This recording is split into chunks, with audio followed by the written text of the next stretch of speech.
yo lo vuelvo en el tema fiscal, en el contexto de maltrato laboral, ¿ya? Les voy a pedir que sus celulares los pongan en silencio, porfi, para que no interrumpamos, ¿ya? Se ve bien, ¿verdad? ¿Están cómodos? Les comento, yo trabajo en el Ministerio de Obras Públicas hace... ¿Se me escucha mejor así? Sí. ¿Mejor? Ya. Yo trabajo en el Ministerio de Obras Públicas hace 32 años ya a nivel nacional y soy la única orientadora familiar forense a nivel nacional dentro de mi servicio, ¿ya? Dentro de mis actividades me especialicé en el tema de lo que es acoso sexual y maltrato laboral dentro, obviamente, del servicio. Dentro de los temas que yo trabajo, ya tiene que ver con la contención al funcionario, tiene que ver con las derivaciones a las redes de ayuda, en este caso como funcionarios públicos. Ya nosotros tenemos otros servicios que nos atienden a nosotros, por ejemplo la Asociación Chilena, que tenemos que hacer hay todo un protocolo, ¿no? Cuando tenemos una denuncia VALS, que antiguamente se llamaba MALS, ¿no es cierto? ¿Han escuchado ese nombre? ¿MALS? ¿No?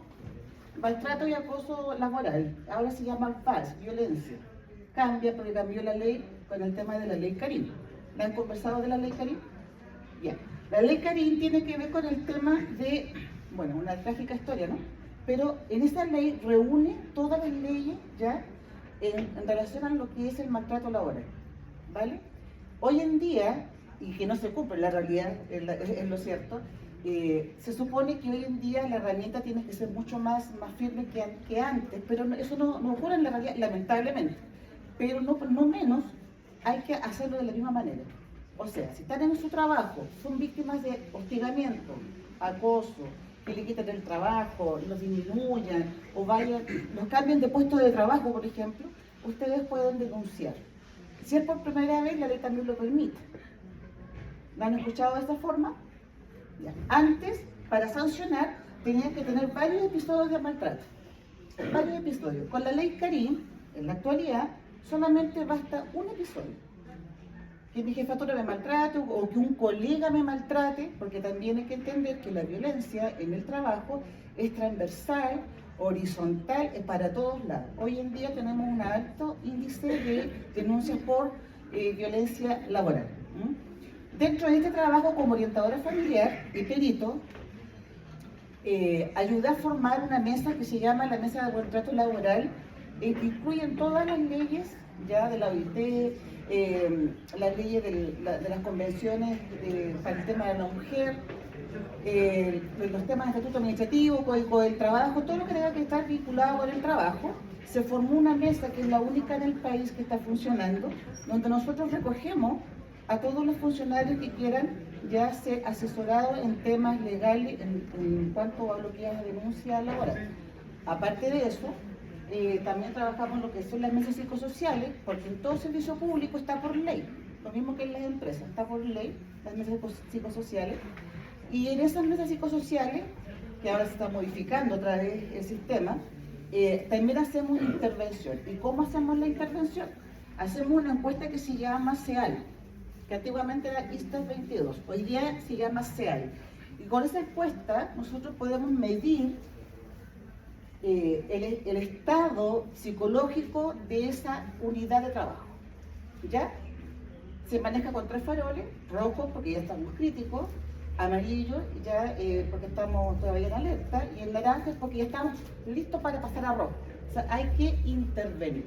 ¿Cómo lo hacemos nosotros? Orientadora familiar, lo hacemos trabajando ciertos temas que la gente nos va pidiendo, ¿ya? Por ejemplo, que son temas muy simples: comunicación. No nos sabemos comunicar, a veces no es lo que yo digo lo que molesta, sino cómo lo digo y en qué contexto lo digo. La resolución del conflicto, somos muy orgullosos muchas veces dentro de un problema, todos ven la pelotita de la disco, y la ven de distintos colores, ¿no es cierto? Entonces todos tienen la razón, desde el ángulo donde estén parados en el conflicto. O sea, la pelota es el conflicto, pero cada color es la mirada de cada uno de ustedes. Esto que sucede en el trabajo ya es un reflejo de la familia, que después lo van a tocar más adelante. Por eso empezamos con el tema del laborum primero, porque la persona que es maltratadora tiene un perfil bastante fácil de observar. Usualmente son de tono bajo, hablan con mucha sutileza, son personas que son dominantes, son controladoras, maquiavélicas, si lo podríamos poner así. Porque esa es la típica del manipulador, tú tienes la culpa, por eso yo te pego. ¿Han escuchado eso? Bueno, en el trabajo, como obviamente no te pueden pegar, te forzan de otra manera. Usted no está haciendo bien la pega, si usted no lo hace no le va a pagar su bono, o de la noche a la mañana te fuiste a tu casa, llegaste el lunes y no tienes tu puesto de trabajo.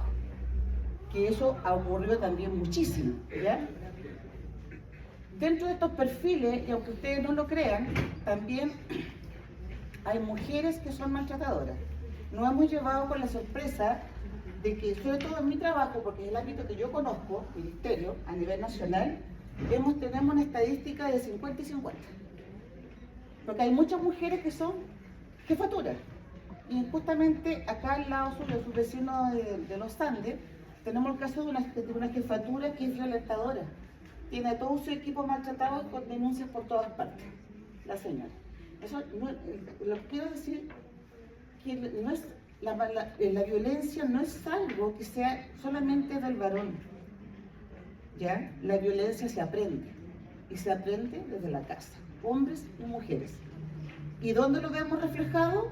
En el colegio, que después ya lo vamos a conversar con mis compañeros, y como último, en el trabajo. Y en el trabajo es mucho más fome, porque muchas veces uno baja el moño para no perder el recurso, ¿cierto? Porque está difícil la cosa fuera ahora. Pero estas leyes, la ley Karin, hay que saberla aplicar. En el ámbito fiscal nosotros inducimos ley Karin por VALS. Paralelamente a eso nosotros hacemos la denuncia a la Contraloría, porque es la entidad que nos rige a nosotros como funcionarios públicos, ¿ya? Obligamos prácticamente al funcionario que vaya a la Asociación Chilena, aunque no nos guste, porque ese es el protocolo que nosotros tenemos que aplicar. Aquí en la universidad también tiene que haber un protocolo parecido. ¿Le han enseñado, le han hecho algún taller con relación a ese protocolo? Todas las instituciones tienen que tener, así que de pasito exíjale a su profesora o a la dirección de que empiecen a trabajar este tema, ¿ya? ¿Alguna consulta, sí? Cortita como para ir cerrando, ¿cuánto me queda? Dale. ¿Me quedan 3 minutos? No, ven 7. ¿Verdad? Ya, bueno. ¿Alguna consulta que alguien quiera hacer? Porque estamos contra tiempo, chicos, así que yo respondo 1 o 2 preguntas. Nadie que se haga una pregunta. Nadie ha sido víctima de maltrato, nadie trabaja. Estamos todos cesantes. No, hagan preguntas nomás, chicos, si tienen alguna duda. ¿Les queda más o menos claro cuál es el circuito que uno tiene que aplicar?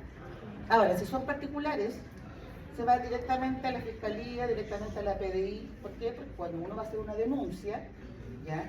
A ver, un detalle importante, para que tengan súper claro lo que significa esto. La violencia intrafamiliar, ¿ya? Es igual que la violencia laboral. Solo cambia el escenario y cambian las personas. Si tu jefe es un maltratador en la casa, va a maltratar en el trabajo. Así es el juego.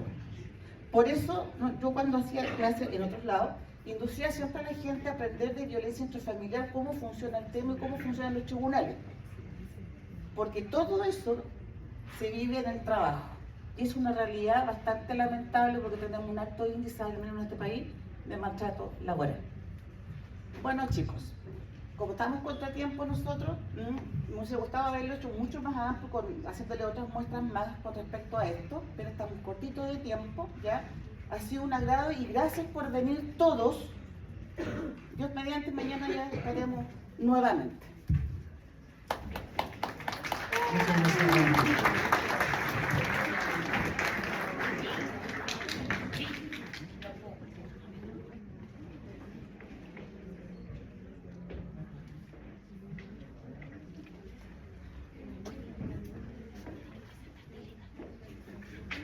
Bien, vamos a pasar al siguiente tema, que es la violencia en el contexto educacional.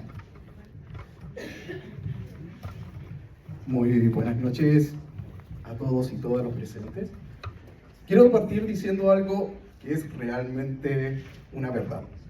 Estar frente a personas siempre es complejo. Siempre hay grados de nerviosismo y como soy un ser humano al igual que ustedes, también lo tengo. Pero si lo llevamos esta misma situación al contexto estudiantil, ¿ustedes han estado en presentaciones? ¿Sí? ¿Qué les pasa cuando están en presentaciones? Nervios. ¿Me saldrá bien? ¿Será algo que podré manejar? ¿Y si se me olvida? Son situaciones que vivimos constantemente. Y ojo, no está lejos de lo que sucede también en una escuela. Cuando hablamos de educación, no hablamos solamente del ámbito escolar, también del ámbito universitario. Y es el que están viviendo ustedes. Siguiente, por favor. Si alguien lleva igual, tiene un teléfono, pedí igual, pero si es que pueden llevar el tiempo, quiero que me avisen cuando llevemos 10 minutos. ¿Ya? Por favor, si es que hay alguien, levanta la mano y dice, hey, llevamos 10 minutos, ningún problema. ¿Cómo funciona la escuela? ¿Ustedes saben cómo funciona una escuela? Primero que todo, antes de llegar a eso, ¿qué carreras tenemos presentes acá? ¿Alguien que me pueda nombrar? Párvulo, excelente. ¿Eh? ¿Qué más? Recursos humanos. Por atrás, minería. Y ustedes los de minería me dirán, ¿y esto qué tiene que ver con nosotros? ¿Cierto? ¿Qué estamos haciendo acá? ¿Verdad? Sí, me imagino. Pero le hago una pregunta. Cuando ustedes se enfrenten al mundo laboral, ¿con quién va a compartir? Con personas. ¿Y esas personas tienen familia? ¿Y esas familias tienen hijos? ¿Y cómo les afecta lo que les sucede a sus hijos, a sus compañeros o colegas? Esa es la base de por qué es importante conocer cómo funciona un sistema educacional. Porque en algún momento puede que haya algunas personas aquí que tienen hijos. ¿Tienen hijos o no? Sí. Sí, excelente. Y quiero permitirme hacerles una pregunta que yo siempre hago a mis consultantes cuando ingresan a la terapia. Y ahí vamos a entrar a esto. Cuando nacieron sus hijos o sus hijas, cuando salió de la guatita, ¿venía con un manual de que decía cómo criarlo? No. Qué lástima, ¿cierto? ¿Por qué? Porque primero que todo tenemos que saber que cada uno, cada persona es única y diferente. Cada persona, al ser única y diferente, quiere decir que nuestros hijos, cada uno es diferente. Y ahí viene el tema.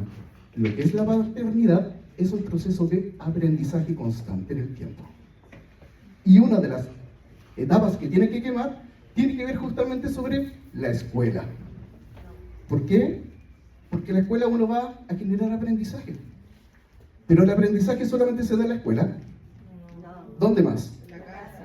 En la casa. ¿En dónde más? Por allá escuché algo súper importante. En la calle.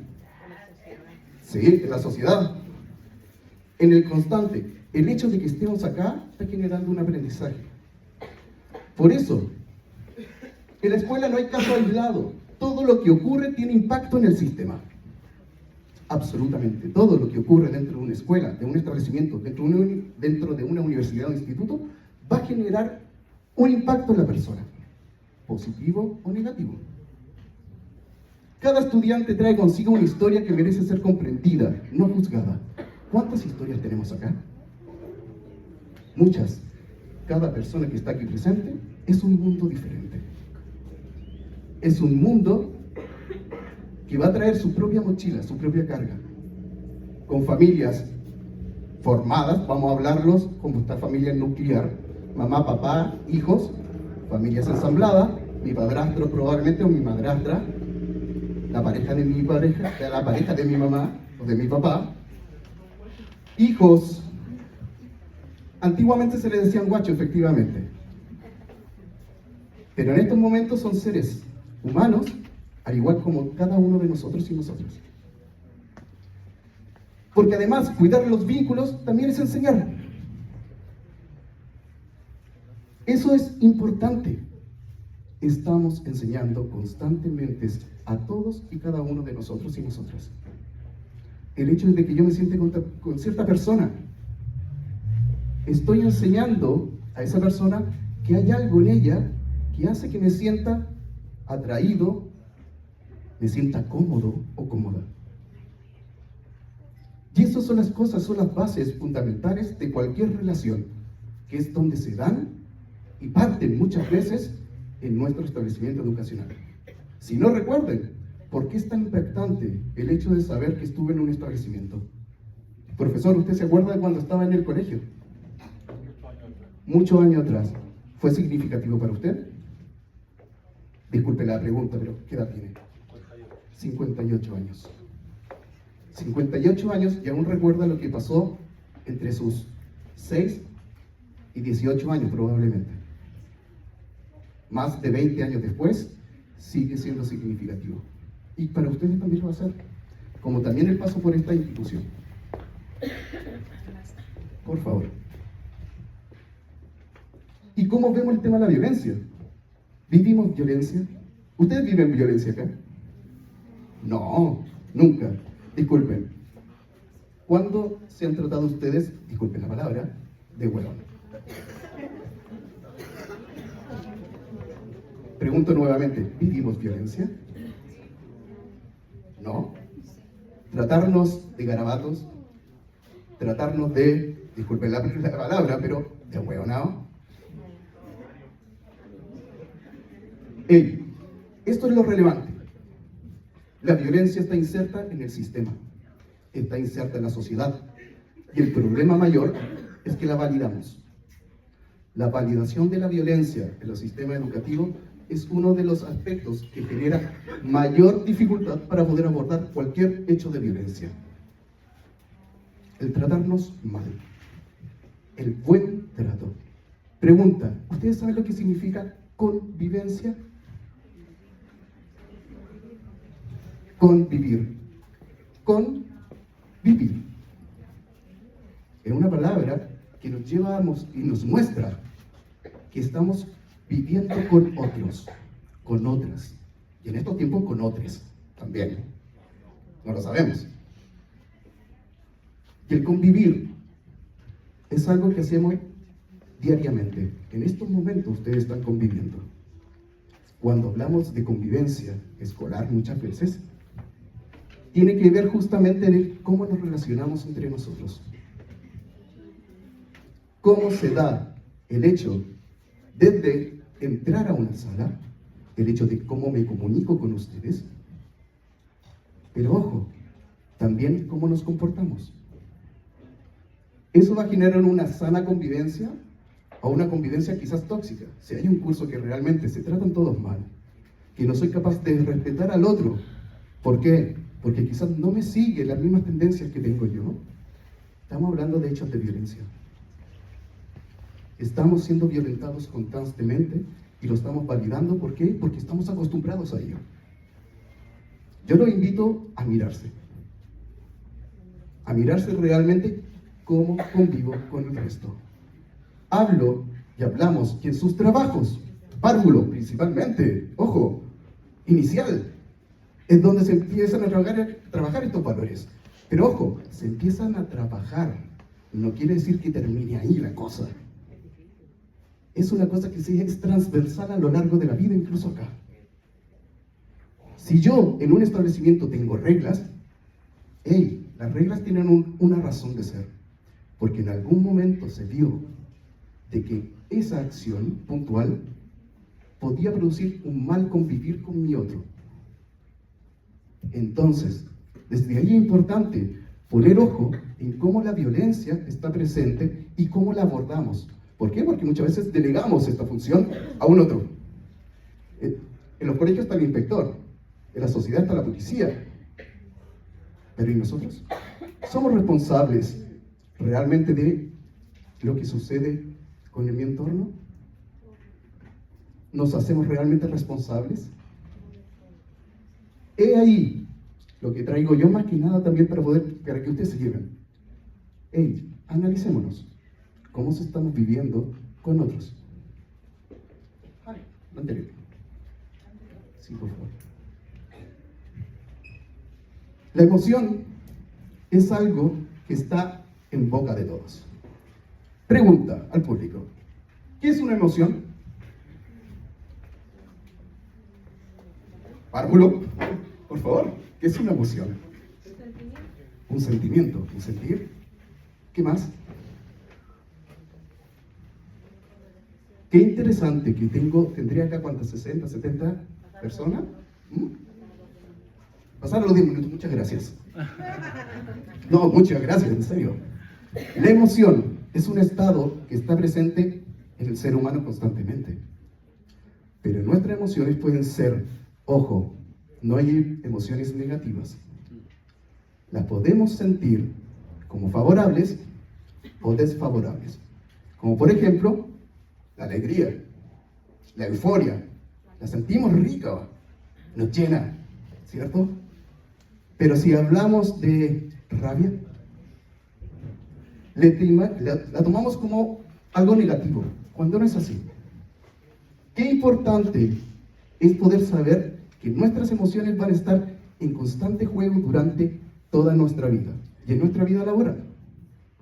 En los colegios es donde más se exacerba la emoción. Por esa razón es que probablemente en los ámbitos universitarios no vamos a ver peleas a golpes, pero sí vamos a ver molestias desde el otro. Gracias.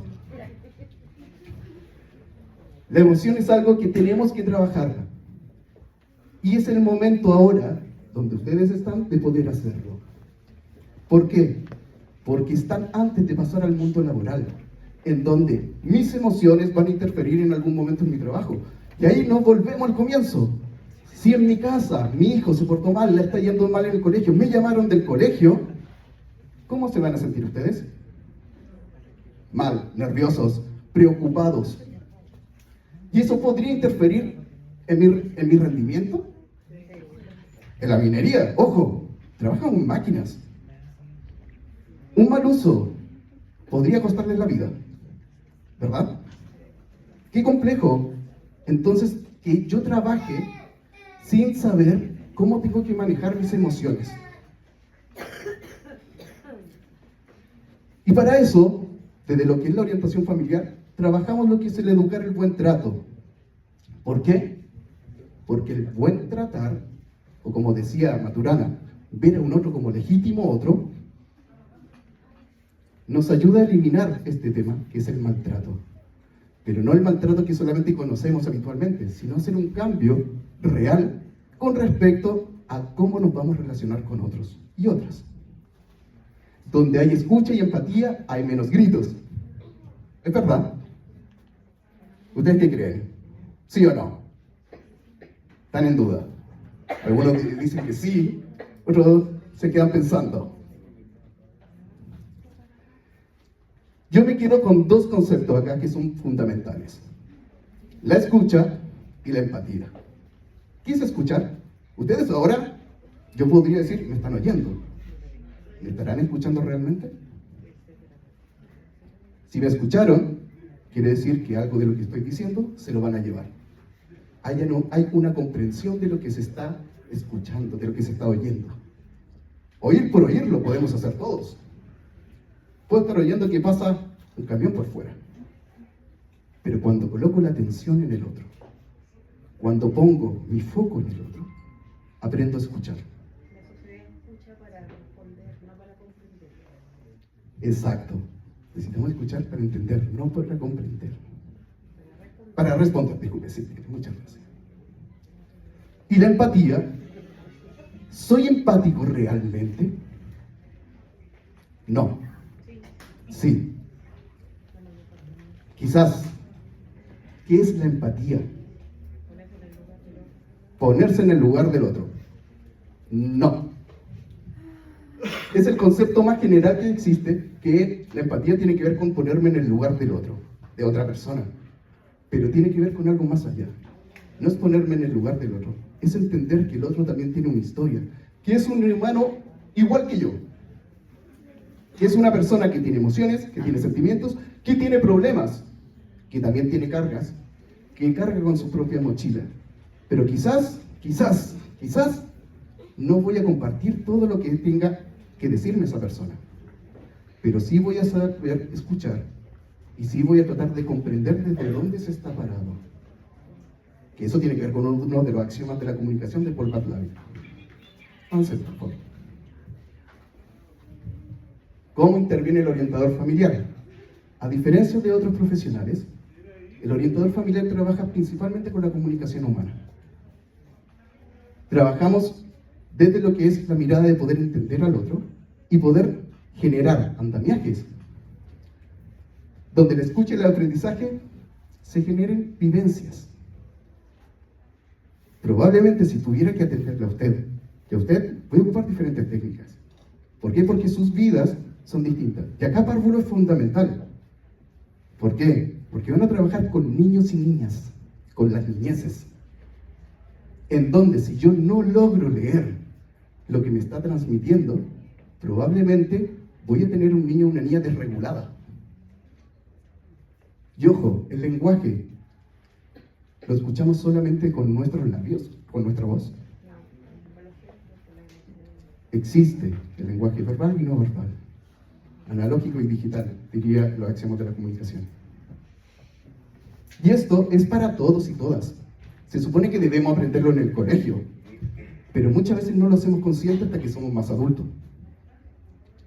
Qué importante es que en minería pueda tratar de leer el lenguaje no verbal de mi compañero y compañera. ¿Por qué? Porque si yo veo que está mal, quizás le voy a decir, disculpando mi ignorancia en el tema, no te vayas a subir al camión. ¿Por qué? Porque veo que quizás está mullido y va a hacer que provoque un accidente. Estoy colocando un ejemplo. Y en diferentes áreas lo mismo. ¿Por qué? Porque tratar de empatizar con el otro es ver, por ejemplo, hey, te veo muy cansado, te veo súper agotado. ¿Por qué no paras un poco, anda a tomar un poco de aire y vuelve? Ser compañeros. Generar temas de cuidado entre nosotros y nosotras. Somos profesionales que acompañan, contienen, desarrollan la escucha activa, etc. ¿Ya?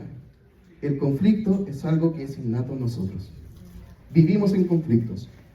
Sin conflictos, el ser humano no estaría donde está en estos momentos. ¿O ustedes creen que sí? ¿Qué es un conflicto? Problemas. Diferentes opiniones. ¿Puedo tener conflictos personales? ¿Cuándo comienza el primer conflicto en el día? ¿Cuándo? Cuando hay que levantarse. Real. Real. El hecho de hoy día, por ejemplo, un día nublado, yo vengo de Quillota, estaba lloviendo. Y en ese momento estaba lloviendo. Mi idea, lo primero que hago es abrir los ojos y digo, qué rico está como para quedarse en la camita viendo un Netflix, una película. Primer conflicto.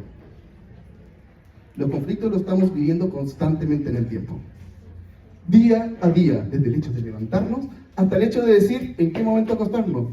Porque probablemente ustedes están en la noche, cerca a la 1 de la mañana, 2 de la mañana, mañana hago mejor el trabajo, ¿o no?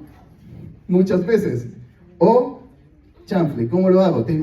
Mi pareja me está pidiendo mayor presencia, pero resulta que yo tengo que terminar este trabajo. Esos son conflictos. Vivimos en conflictos constantemente. El tema está en cómo los desarrollamos. Los vamos a desarrollar desde lo que es la empatía, los vamos a desarrollar desde lo que es validar mi emoción, desde dónde nos vamos a posicionar. Bueno, siempre hay protocolos. Los protocolos es importante poder conocerlos y poder ir viendo cómo funcionan. No me sirven en el papel, porque es la única forma, conociéndolos, es la única forma de poder hacerlos válidos. Pregunta, ¿hay protocolos en la universidad? Levántenme la mano, ¿cuántos conocen los protocolos de la universidad? 1. 2. Pregunta, si hay un conflicto, ¿ustedes saben lo que realmente debería hacer la universidad? Conózcanlos, véanlos, instrúyanse en ellos, porque es la única forma de poder alegar alguna situación. Sí, por favor. Bueno, dentro de lo que es el ámbito escolar, y esto es importante que ustedes lo conozcan, en el ámbito municipal principalmente, tenemos lo que es el programa integral, programa de integración escolar, el programa de convivencia y los programas municipales, los COSAM, que eso tiene que ver con aquellas redes donde se trabaja. Por ejemplo, no sé si acá habrá técnico en enfermería. ¿No? No, ok, hoy día no. Pero por ejemplo, siempre las instituciones trabajan en comunicación constante con las diferentes redes de apoyo. Redes municipales como redes también privadas, que nos van a aportar la posibilidad de poder atender no solamente al niño o la niña, sino que también a su grupo familiar. Y ahí están ustedes. El poder saber qué tengo que hacer con mi hijo, mi hija, con mi sobrino, con mi sobrina, con mi abuelo, con mi papá, nos va a apoyar para poder saber y poder generar alguna acción frente a alguna problemática. ¿Cuánto llevo? ¿Ya estamos? Pasamos. Último. Avancemos, no se preocupen. Siempre es importante, me quiero quedar con el último punto, facilitar la relación profesor-alumno. Pero no solamente profesor-alumno, profesor, alumno y familia. Detrás de cada uno de ustedes, supongo que hay una familia, ¿o no? ¿Sí o no? Sí. Y esa familia, ¿cómo actúa al momento de que a ustedes les puede ir bien o les puede ir mal? ¿Cuánto desean sus propias familias que ustedes puedan avanzar en lo que están emprendiendo en estos momentos? Nos preocupamos también de poder ver cómo esta afecta lo que es nuestro propio rendimiento en el colegio mismo. Y desde ahí viene el rol del orientador, de poder promocionar y decirles y hacerles ver la relevancia de lo que es aprender cómo tengo que educar a mi hijo o mi hija. Porque como les decía, en un momento, cuando comencé, los niños no vienen con un manual de cómo criarlos. Es un aprendizaje constante. Lo último. Nadie crece solo, y en la escucha, mucho menos. Transformar el modo en que nos relacionamos transforma el modo en que aprendemos. Educar no es solo enseñar materia, es lo que mencionaba, es vivir, es aprender, enseñar a vivir con otros u otras. Y un vínculo sano puede cambiar una vida entera. Muchísimas gracias, espero que les haya agradado.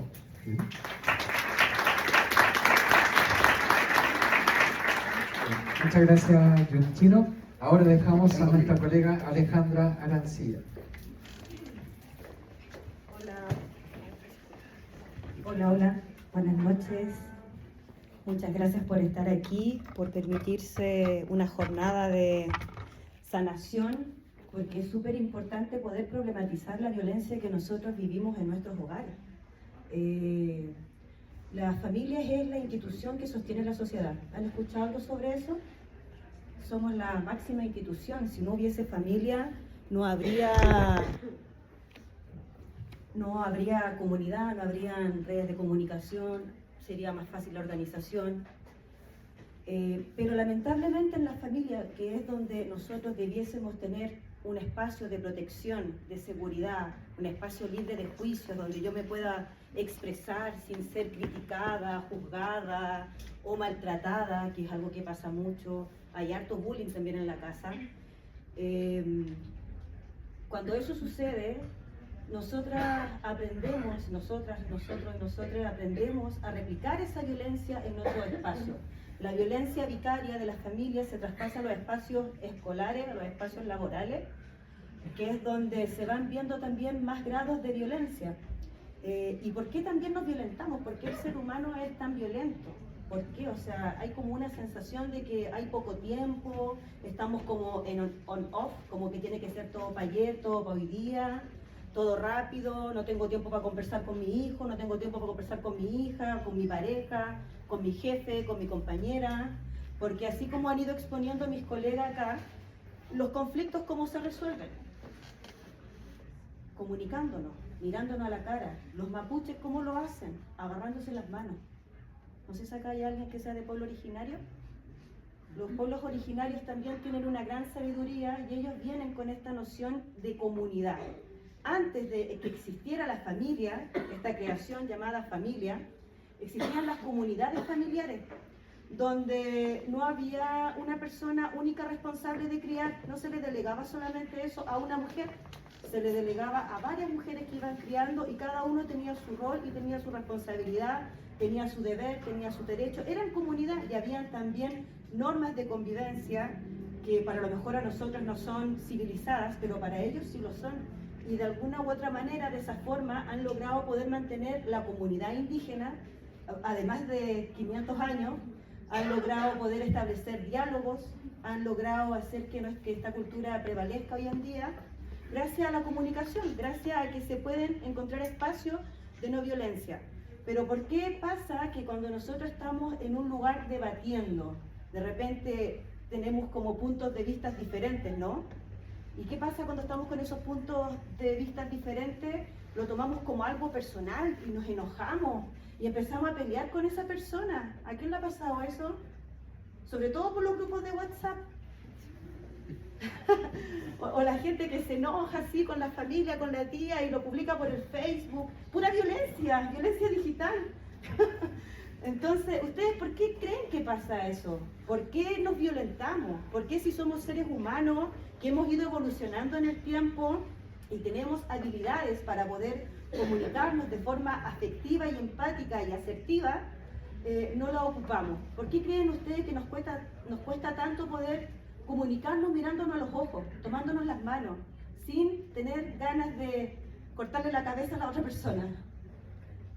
¿Por qué creen que nos pasa eso? ¿A nadie se lo ocurre? ¿No será por si acaso porque lo aprendimos de nuestros papás? Aprendimos desde chicos que los papás resolvían los conflictos peleando, tirándose las ollas, o gritándose, o dejándose de hablar, o el papá yéndose a la casa del amante, porque eso también se daba, harto, y se sigue dando.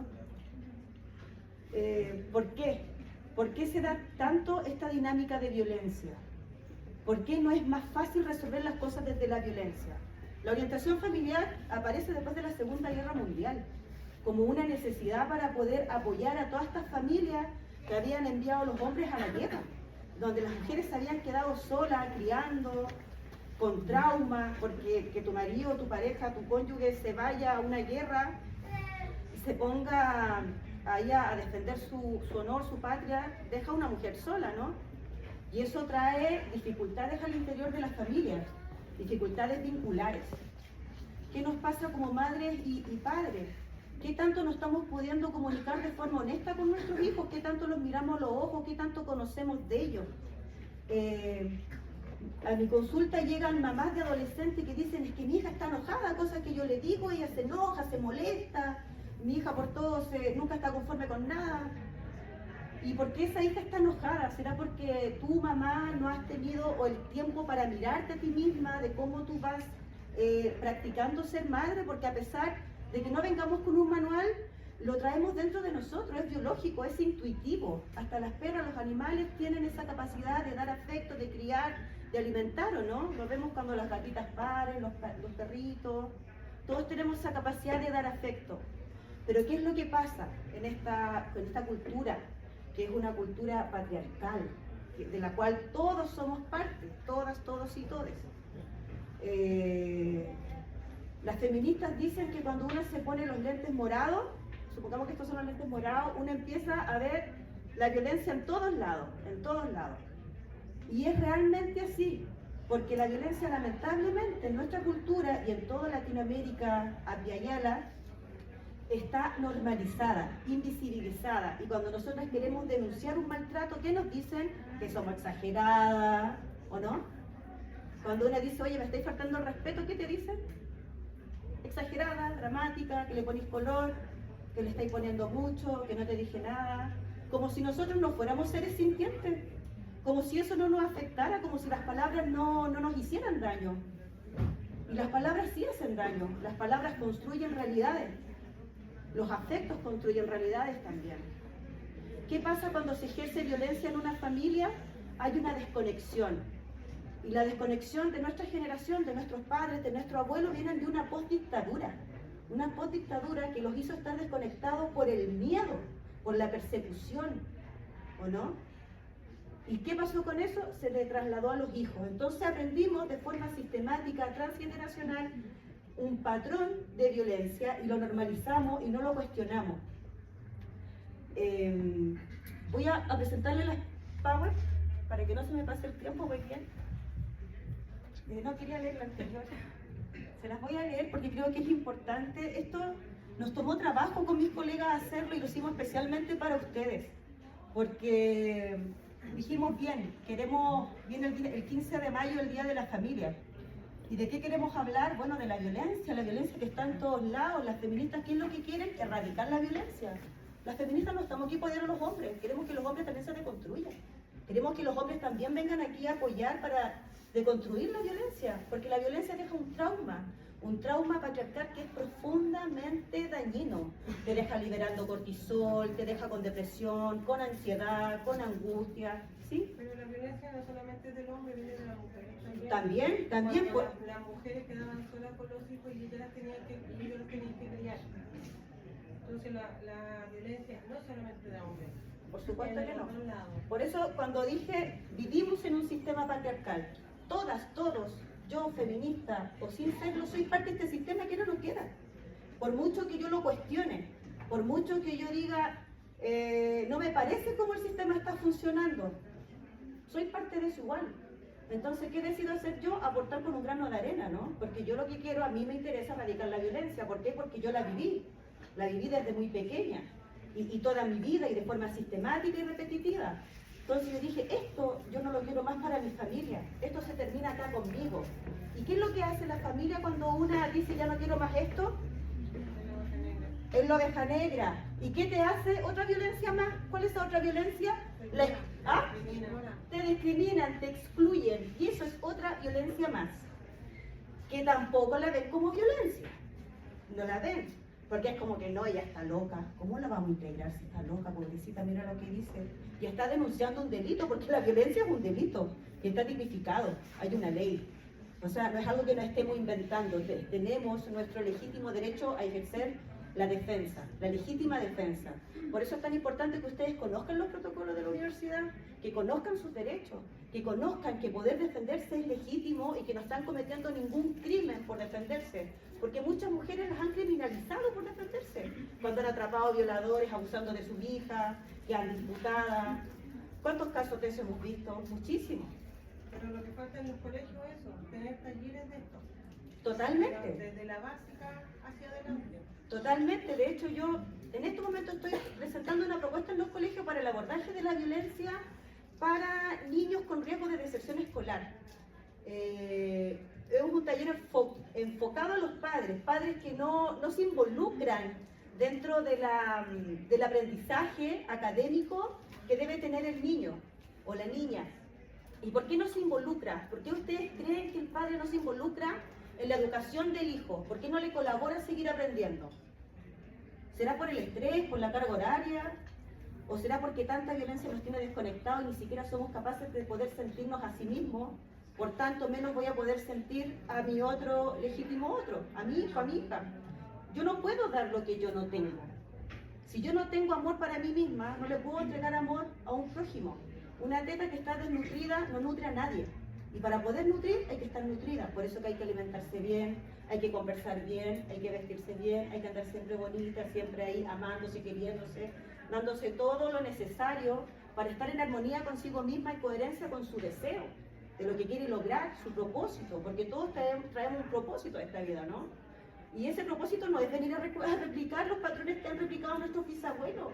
Eso ya tenemos que cambiarlo, no podemos seguir comunicándonos o vinculándonos desde la violencia, porque no nos hace bien. De hecho, todos los casos de violencia terminan en salud mental. Y en salud mental y en el juzgado de familia, o en el juzgado de garantía cuando son más graves, ¿o no?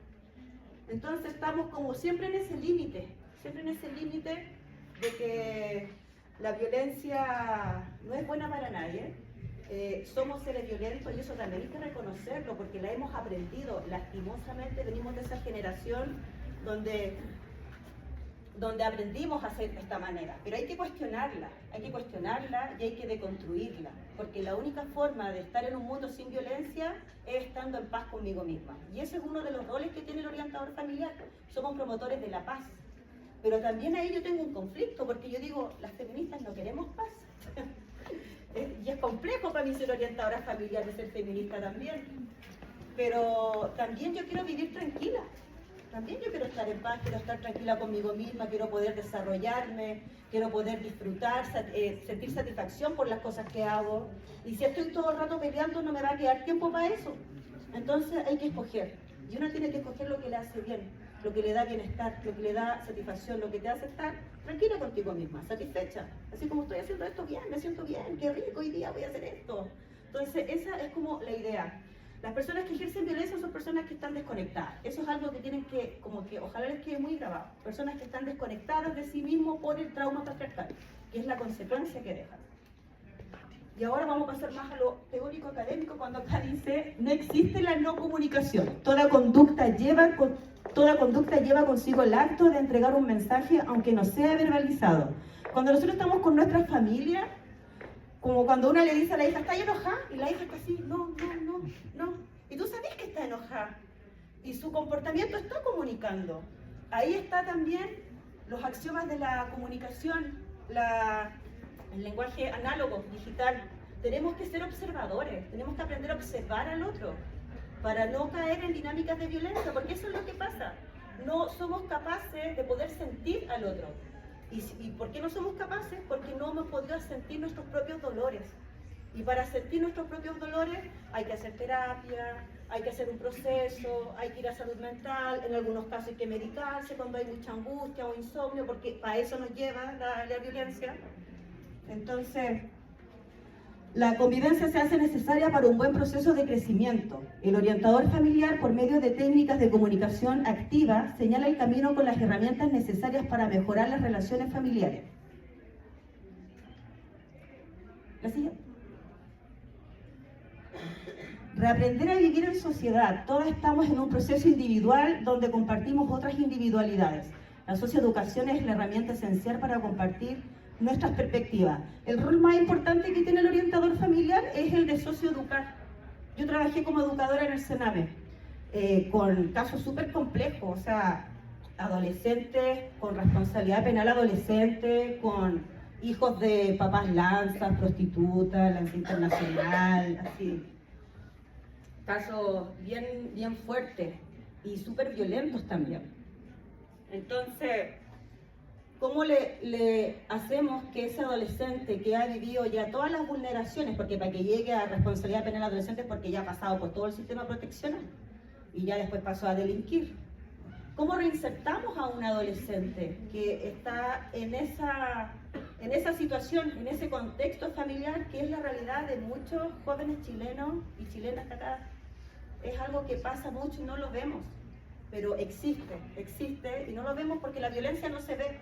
Y eso también es violencia institucional, que es parte de la estructura que nos violenta. La siguiente. Ay, hasta acá llegué yo. Pensé que tenía más material. Bueno, eso, estimadas, estimados, estimades, muy importante volver a conectarse, y para poder volver a conectarse consigo mismo, ¿qué les sugiero yo? Una bitácora personal, un diario de vida donde yo pueda escribir mis sueños, lo que yo siento, cómo me voy sintiendo, cómo me hizo sentir esto, conocer a una persona nueva, cómo me sentí con ella, me agradó, no me agradó, no, es como que transgrede los límites, porque en eso tampoco tenemos aprendizaje, carecemos de ese tipo de aprendizaje de poder poner límites, porque cuando estamos poniendo límites, ¿qué nos pasa? Nos sentimos mal, nos sentimos culpables, como que estamos haciendo algo malo, y porque eso lo hemos aprendido culturalmente, de nuestras madres, de nuestras abuelas, a sentir culpa. Y la culpa no le sirve a la víctima, la culpa le sirve al que agrede. ¿Por qué? Porque gracias a la culpa esa víctima no denuncia, y como no denuncia no tiene acceso a la reparación. ¿Y qué es lo que pasa? Que se va con ese secreto a la tumba, como les pasó a muchas de nuestras abuelas. Muchas de nuestras abuelas violadas se fueron a la tumba sin poder contar que habían sido víctimas de un secuestro, porque antes también las secuestraban, hacían sus arreglos de matrimonio con hombres de 40, niñas de 15 años. Eso era algo que pasaba acá en este país y que hoy en día en los espacios rurales sigue sucediendo en nuestras narices y no lo vemos porque estamos distanciados de eso. Entonces, ¿qué es lo que podemos hacer para poder erradicar la violencia? Es sentirnos, poder aceptar lo que nos pasó, poder gestionar ese dolor que tenemos y desde ahí poder decir, bien, esto yo no lo repito más, porque daña y me daña a mí también. Es poner al centro el afecto por mí misma y el afecto por los demás, porque para poder querer al entorno tengo que aprender a quererme a mí misma, y eso también es algo que nos han quitado. ¿Cuánto no hemos tenido problemas de autoestima, sobrepeso, tanta cosa que nos va pasando porque no encajamos como en los estereotipos que hay también, que son mandatos que son invisibles pero que están y que todas tratamos de alguna u otra manera encajar o hacer conducta para caer en eso, para encajar en eso y ser aceptada. Pero ¿hasta qué punto yo también estoy dispuesta a encajar o a hacer conducta? Porque cuando estoy en esa práctica también me pierdo un poco a mí misma, ¿no? Como que dejo de ser yo y empiezo a actuar conforme a la voluntad de las demás personas para que me acepten. Porque también tenemos problemas con la pertenencia. ¿Cuáles son nuestros espacios de pertenencia? ¿Cuál es mi espacio seguro? ¿Lo han ido identificado? ¿Tienen personas con las que puedan tener un espacio de conversación liberadora, donde no se les juzgue, donde no se les critique y donde por lo demás le den soluciones que son tan necesarias? Porque finalmente la comunicación es una danza, la vida es una danza, y para poder resolver hay que danzar conforme a ello en armonía, aunque nos cueste. Pero para eso es necesario, muy necesario, aprender a sentirse, aprender a estar en plena conciencia de lo que yo siento conmigo misma. No sé si alguien tiene alguna pregunta antes de ir cerrando. Y ya pasaron los 20. Ya, muchas gracias por escuchar. Muchas gracias, Alejandra. Bueno, hemos abordado 3 temas principales, ¿cierto? La violencia en el ámbito laboral, en el ámbito escolar o estudiantil y también en el ámbito familiar. Cada una de ustedes se lleva la responsabilidad de poder observarse. ¿Para qué? Para ver cuáles son las pautas violentas que estamos perpetuando y que estamos utilizando con otros. El mensaje de esta reflexión del seminario de hoy es ese. ¿Cómo nosotros, cada uno de ustedes, desde su lugar de influencia, puede aportar a erradicar la violencia? La violencia que se hace invisible, la violencia que no nos damos cuenta que ejercemos sobre otro o sobre otra. Esperamos que estas 3 temáticas que hemos reflexionado sirvan para poder hacer que sus ambientes estén libres de esta violencia. Cada uno se lleva esa tarea y esa responsabilidad que vamos a compartir también mañana con otro grupo de otras carreras y también durante el miércoles. Este seminario dura parte hoy y termina el miércoles. Así que les agradecemos su atención, su participación y esperamos que esto sirva para también generar una mejor convivencia dentro del instituto, ya sea dentro de los cursos como con otras carreras. Así que muchas gracias por participar.